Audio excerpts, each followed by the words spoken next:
Hey guys, JP here. Today I'm going to be showing you some anterior neck raises, okay? So, what it's going to look like is pretty much you're going to need a foam roller or a bed or something that you can hang your head off of.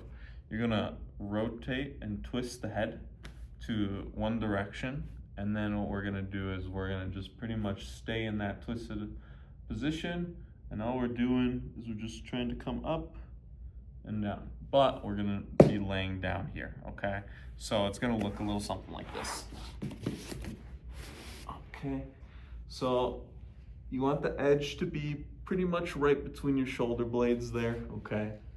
And then all we're gonna do is we're gonna turn here, keep the head turned as much as possible, raise up, and then keep it turned, and allow it to come down, okay?